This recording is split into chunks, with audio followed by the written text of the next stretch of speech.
What does it feel like, Devon, when it's happening?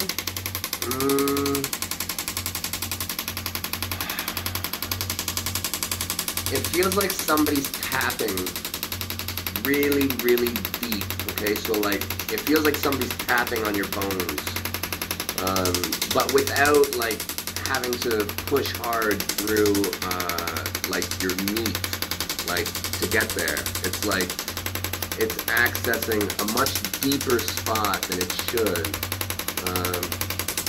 Without doing any kind of damage to the muscle, you're saying?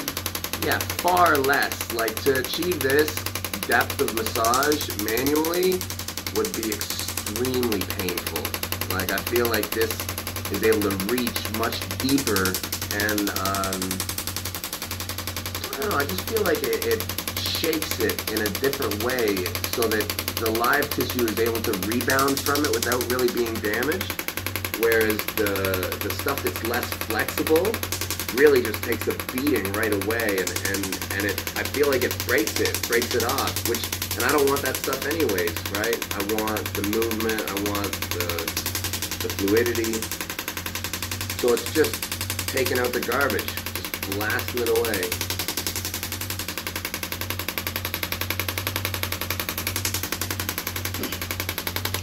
Scott, do you want to tell us clinically here, like what's happening using your big fancy words, as opposed to Devon's?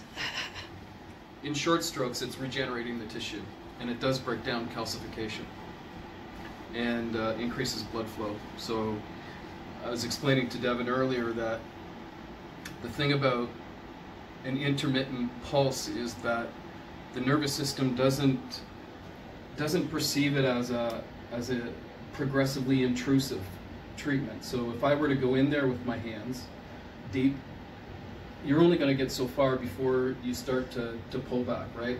And you're just mashing all the superficial tissues down. Whereas with this, you get a big hit and it stops, a big hit and it stops. So the nervous system doesn't perceive it as such a threat as a manual treatment. And the sound waves do carry in deeper than what somebody would allow you to go in with their hands. So like he says before, I mean, Devon's had treatments of different descriptions over the years for sure, and with deep manual work, it does exactly that. It just mashes it down and damages the tissue, and oftentimes you're down for 3-4 days afterwards. Yeah, and it's hard to say like whether it's overall even beneficial because it comes at a cost. It does. Yeah, absolutely. Yeah, and I love the cost of this. It feels like it's so low cost. Like I don't feel like it really hurts. Like. Yeah.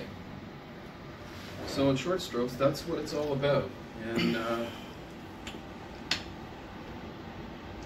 any chance we can get to help out, I'm more than happy to do that. Scott's the man. It's the greatest healer we have.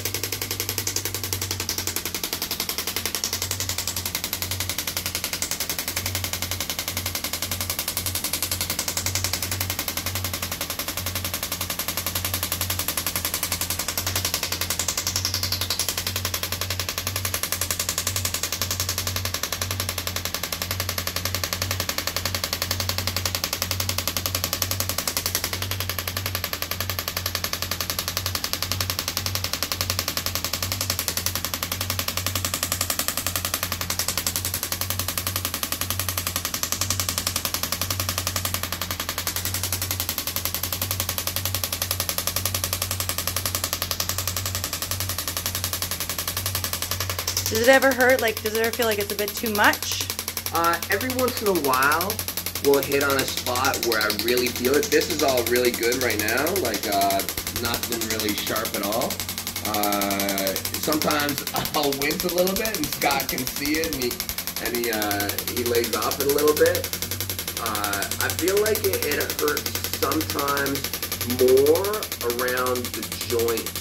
So once we get close to the actual insertion point of the structures, or right in the joint, sometimes it'll become more sensitive. But I feel like that's where I actually need it the most. So, and that's why I landmark where the joints and the superficial bones are, so I don't accidentally go over them, especially with the deep impact, because it's like banging off the bone. You don't want to do that. But I feel like a little bit there is really, really good, you know? That's when we go to the smaller head. Yeah. Yeah. It's like you have a Christmas tree that's got ornaments all over it, and you're shaking it. You're shaking it. And all the ornaments are falling off. It's a good one there, huh? Yeah, tricep. So now, like, it's a deep, I feel like right now, it's gonna, like, let go.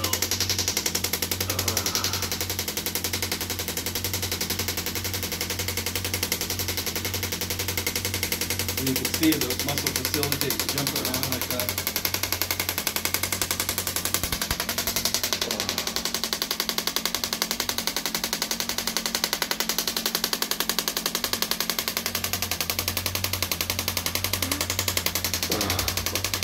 This one is a rough one, the tricep. I don't know why. It's the first time. Because you don't work it. Yeah. Because you do not work that tricep. That one is by far the tricep. By far the tightest. Well, the most pain. Yeah. So far. Yeah.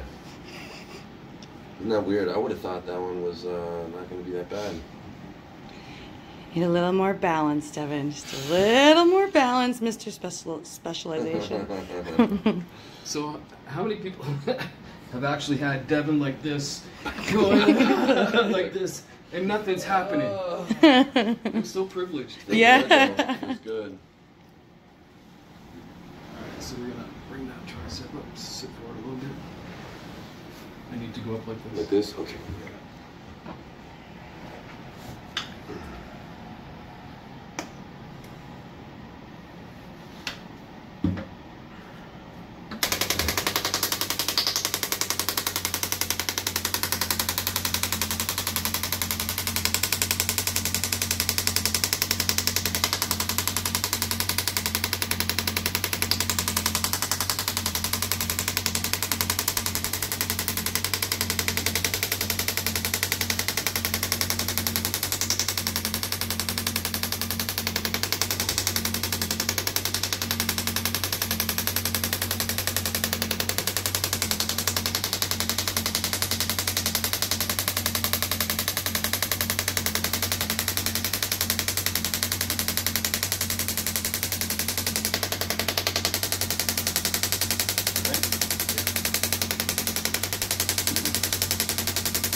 There we go.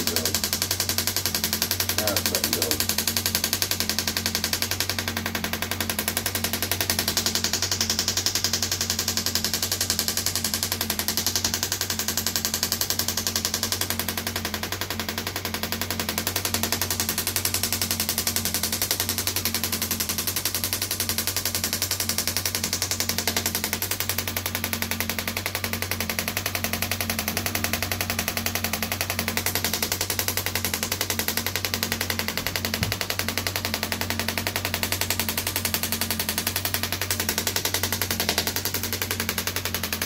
Kind of like wrestling. Yeah. There we go. Let's let it go.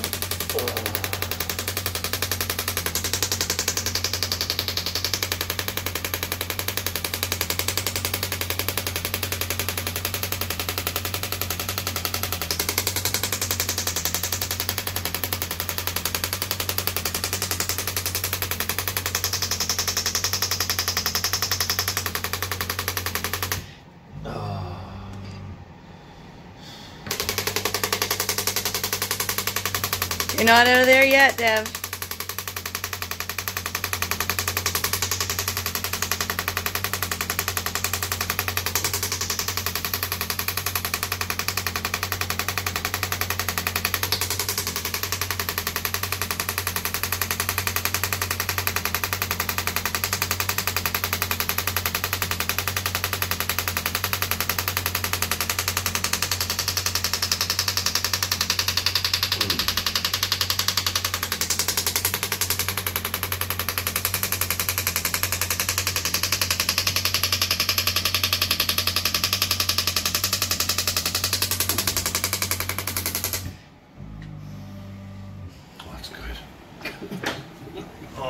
good. What do you think, like, how often should somebody have a treatment like this? Somebody that's doing what you're doing? Yeah. Well, I would, if you live close to me, I'd have you in once a week for 3 weeks, and then I would go to probably once a month. Yeah. Open it up, regenerate it. Yeah. Like most shockwave treatments, I mean, this device was developed to treat insertional tendinopathies. So a typical shockwave treatment is 2,000 shocks in an area that big. Yeah. On the tendinopathy. Yep. But we know that it regenerates tissue. Yeah. So over the years, I've worked on treating all the areas, not just one focal spot. And the problem is that a lot of people, practitioners, they don't want to do any more than 2,000 shocks. We ran into that trying to find you somebody in Ottawa. I want to buy one. You might be dangerous with that. I'll take care of myself. Yeah. So, yeah, I mean, we got much better results than just treating one area. This is a perfect example of why you have to treat the whole area. You can't just... The whole thing wakes up. You'd never have the kind of response if I just worked on one area. I remember, was it 2016? It was, wasn't it? Leading into the 2016 season. I think when we did our last big push. At your sister's house? Yeah. It was in my sister's place. You met at your sister's place? But we did a few. I came down like 4 times or so. Yeah. And we blasted it at the beginning of the 2016 season. Yeah, and that was, what, a few months after your surgery? It was... 8-10 months, something like that? No, it was... I feel like it was still... Well, I mean, we've worked together for a long time. Yeah. But I feel like 2016 was the year you gave me a whole bunch at the beginning of the season.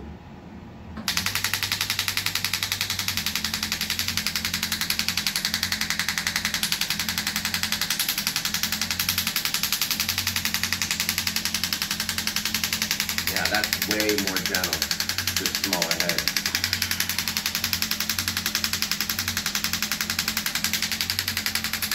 And that's because we're right on the joint now. Right on the bone. Yeah, totally different feel, like nowhere near as violent.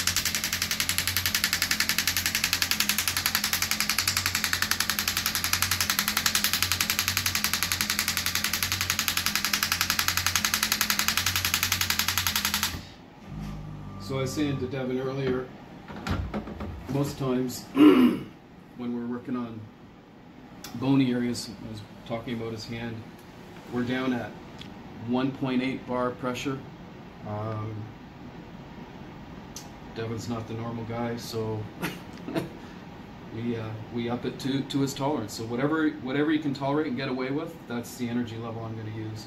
But on average, coming into the clinic, the average person in this type of area or up in the hands, I'm down at 1.8 with a small head. Yeah, this is really manageable for me in there. And you're at 3.2. Yeah, this is fine.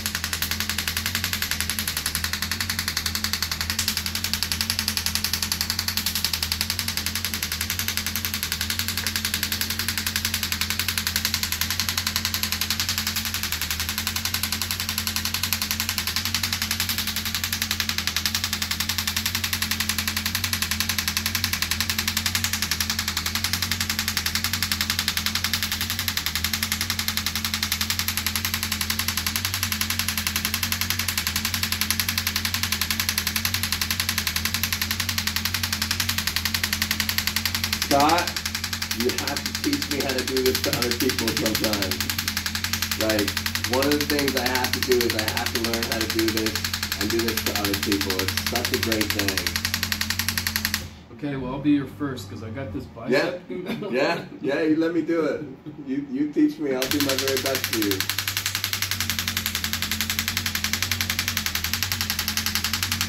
Sure, we'll do it when we're done. Amazing, oh my God.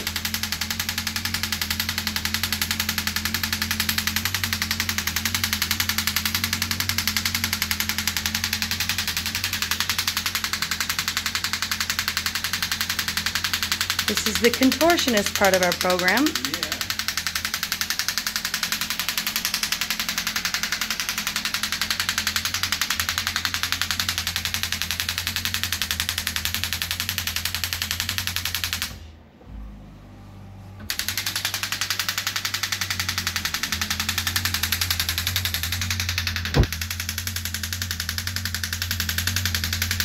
Very good.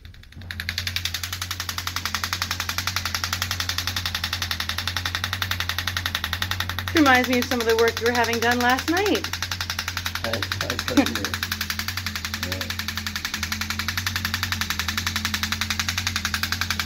See, can you isolate that finger right now? Oh, it's the wrong hand. What am I thinking?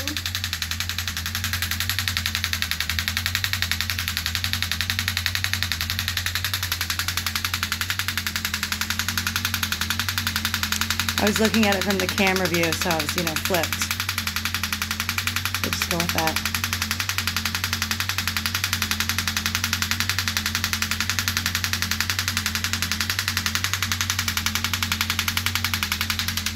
You okay with that? Yep.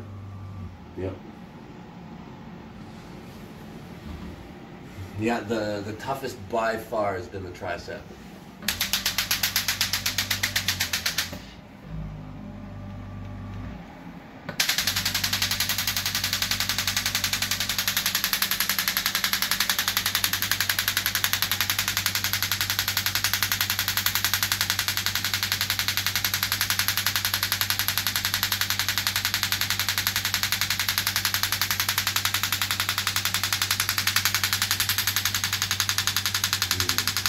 Skaters to 99-year-old veterans, and pretty much everybody in between. What about bone spurs? Yeah, it's a non-surgical treatment for bone spurs.